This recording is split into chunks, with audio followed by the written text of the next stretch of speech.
Every programmer who was familiar with the work of Robert Kiyosaki, Napoleon Hill, and the like once wondered, how about starting my startup, making millions, and finally starting to work for myself?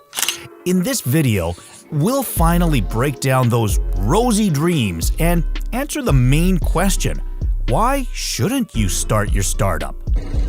The classical definition of an entrepreneur is someone who builds and operates a business, usually with considerable initiative and risk. If successful, their innovations can improve our standard of living and help society prosper. Sounds great, right? While it is true that the journey may be full of potential, more likely than not, you've been sold a series of myths.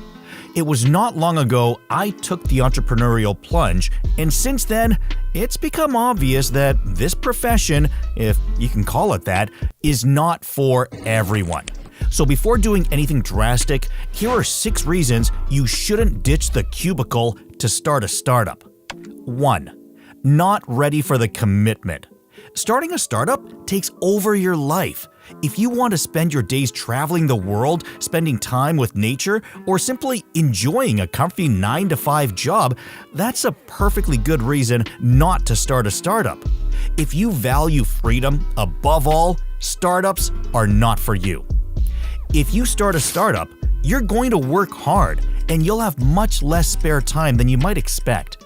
If your startup succeeds, it's going to consume several years of your life at least.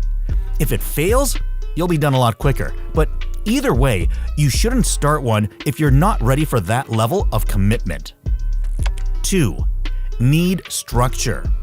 If you need someone telling you what to do, don't start a startup. Don't even work for one.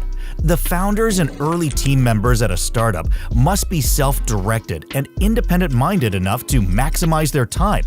There isn't a predefined path. You control your destiny. While that sounds great, there are also no set responsibilities or deliverables. It's your job to identify the most important projects and focus on those. It may sound not easy, and that's because it is. 3. Fear of uncertainty.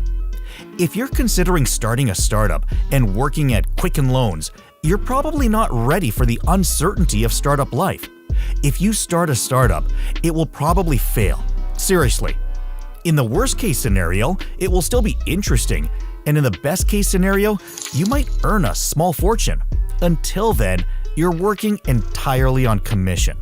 Salary raises, matching contributions to 401k, and vacation time aren't even a point of discussion at an early-stage startup. Not only is there the financial unknown, but directional uncertainty as well.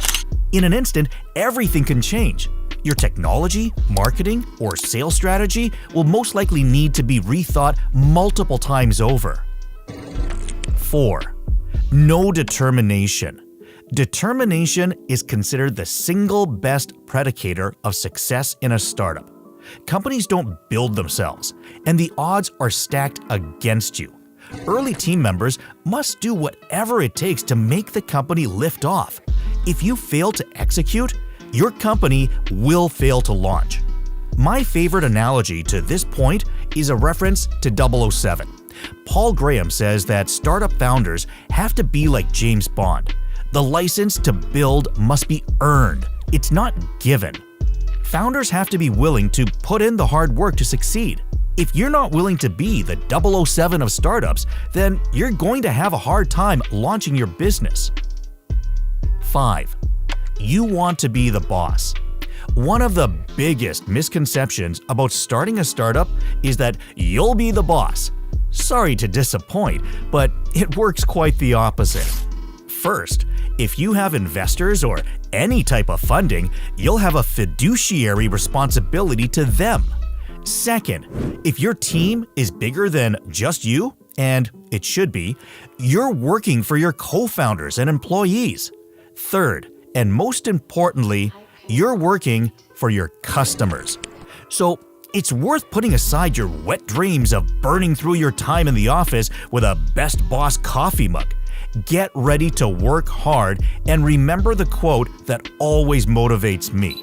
Nothing in the world is worth having or worth doing unless it means effort, pain, difficulty. I have never envied a human being who led an easy life.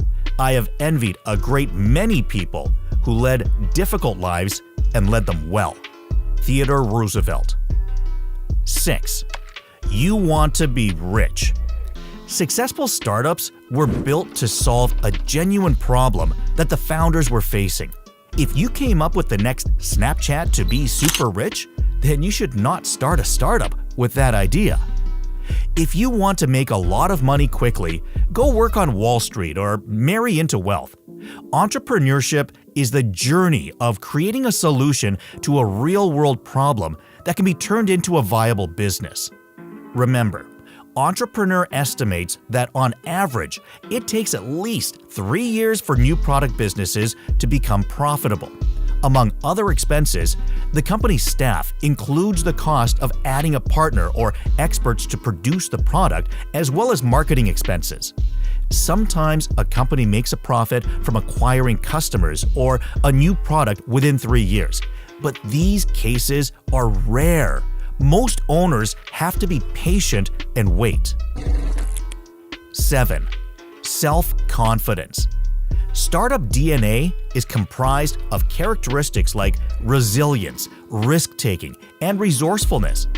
As a founder, you have to exhibit these characteristics confidently and articulately.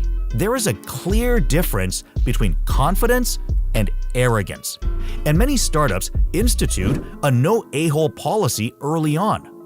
You'll never be able to successfully retain team members if you're a jerk. Unlike corporate America, early team members at a startup have a finely tuned BS indicator and will not stick with you if you're disrespectful and arrogant.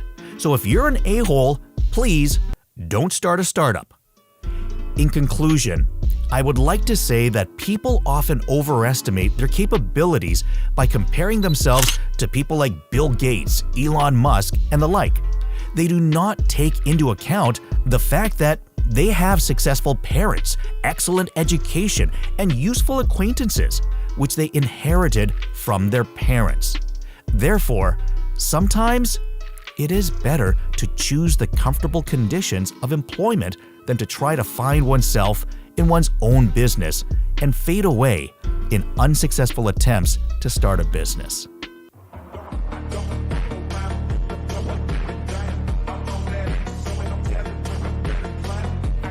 It may not sound so easy, and that's because it isn't.